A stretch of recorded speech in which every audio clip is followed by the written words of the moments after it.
বেগম রোকেয়া বিশ্ববিদ্যালয়ে ছাত্রদলের নবগঠিত কমিটি গঠনে ব্যাপক অনিয়ম, আর্থিক লেনদেনের অভিযোগ তুলেছেন সভাপতি পদপ্রার্থী ইমরান হোসেন। বৃহস্পতিবার দুপুরে বেগম রোকেয়া বিশ্ববিদ্যালয়ের মূল ফটকের সামনে প্রেস ব্রিফিংয়ে অভিযোগ তুলে কমিটি বাতিলের দাবি জানান তিনি।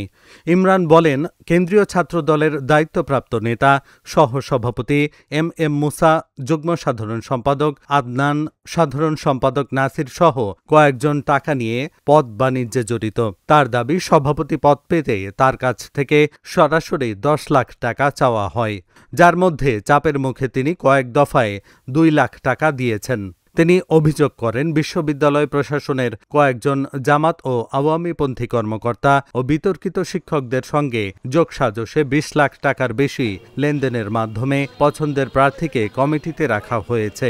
এতে ত্যাগী নেতাকর্মীদের বঞ্চিত করা হয়েছে।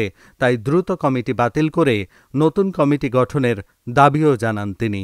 কেন্দ্রীয় ছাত্রদলের দায়িত্বপ্রাপ্ত টিম লিডার জনাব এম মুসা, সহসভাপতি, যুগ্ম সাধারণ সম্পাদক আদনান এবং যুগ্ম সাধারণ সম্পাদক তাজুল ইসলাম এই বেগম রোকেয়া বিশ্ববিদ্যালয় কমিটির প্রধানের জন্য দায়িত্বপ্রাপ্ত ছিলেন। তারা বিভিন্নভাবে আর্থিক লেনদেনের প্রভাব বিস্তার করেছে। কমিটির জন্য সহসভাপতি এম মুসা সরাসরি আমার কাছে 10 লক্ষ টাকা দাবি করে। আমি তাকে জানাই যে আমি ছাত্র রাজনীতি করব, সাধারণ শিক্ষার্থীদের প্রতিনিধিত্ব করব এবং সাধারণ শিক্ষার্থীদের স্বার্থ রক্ষায় তাদের কণ্ঠস্বর হয়ে কাজ করব। তো সেক্ষেত্রে আমি কোনো রকম আর্থিক লেনদেনে যেতে ইচ্ছুক নয়। এর পরিপ্রেক্ষিতে তিনি বারবার বোঝান যে তুমি এখান থেকে তো অনেক রকম বেনিফিট পাবা, যেরকম বিশ্ববিদ্যালয়ে ইতিপূর্বে যে আহ্বায়ক রয়েছে, এখন তিনি আমাকে তখন বোঝায় যে আহ্বায়ক রয়েছে, তিনি বিভিন্ন টেন্ডার, যেমন আমরা পত্রিকার মাধ্যমে জানতে পারছি যে লন্ড্রির দোকানের টেন্ডার পর্যন্ত বাণিজ্য করে লন্ড্রির দোকানের যারা নিছিল তাকে 60,000 টাকার মতো একটা চাপ দিয়ে সে কিন্তু অবশেষে দোকান ছেড়ে দেয়। বিভিন্ন গণমাধ্যমে এটা আসছে। এরকম বেশ কিছু টেন্ডার পাইয়ে দিবে এবং নিয়োগ বাণিজ্য করাই দিবে, এরকম প্রলোভন দেখায় এবং আমাকে বলে, তুমি যদি 10 লক্ষ টাকা দাও তবে তুমি সভাপতির জন্য যোগ্য হবা। তা আমি তাকে সম্পূর্ণ অসঙ্গতি জানাই। এরপরে তার সঙ্গে আমার একটি শত্রুতার জের শুরু হয়।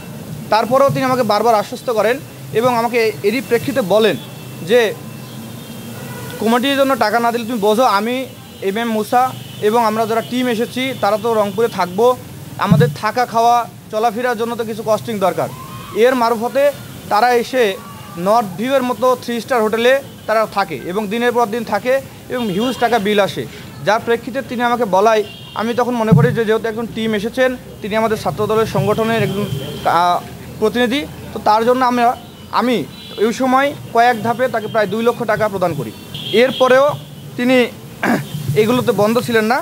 তো এরপরেও তিনি খুশি ছিলেন না, যার ফলপ্রেক্ষিতে বিশ্ববিদ্যালয় প্রশাসনের মধ্যে জামাতপন্থী এবং আওয়ামীপন্থী কিছু প্রভাবশালী এবং অবৈধ নিয়োগের শিক্ষক, কর্মকর্তা, কর্মচারী, এমন ব্যক্তি এবং নারী কেলেঙ্কারির সাথে জড়িত শিক্ষকদের সাথে গড়ে ওঠে তার ঘনিষ্ঠ সম্পর্ক এবং রাতের আধারে তাদের সঙ্গে গোপন মিটিং চালায় এবং বিভিন্ন গোপন সূত্রে জানা যায় তারা এই আওয়ামীপন্থী এবং জামাতপন্থী এবং এই অবৈধ নিয়োগপ্রাপ্ত কিছু শিক্ষকের মারফতে তার সঙ্গে 20 লক্ষ টাকার একটি লেনদেন হয় এবং তাদের পছন্দের ব্যক্তিদেরকেই কমিটির প্রদান করবে বলে তিনি আশা ব্যক্ত করে ঢাকায় চলে যান। এই কমিটি হওয়ার পর ছাত্রলীগ থেকে আসা এক নেতা ক্যাম্পাসে শিক্ষার্থীদের উপর হামলা ও ভয়ভীতি প্রদর্শনের অভিযোগ সংবাদ মাধ্যমে শিরোনাম হয়েছে ইতিমধ্যে।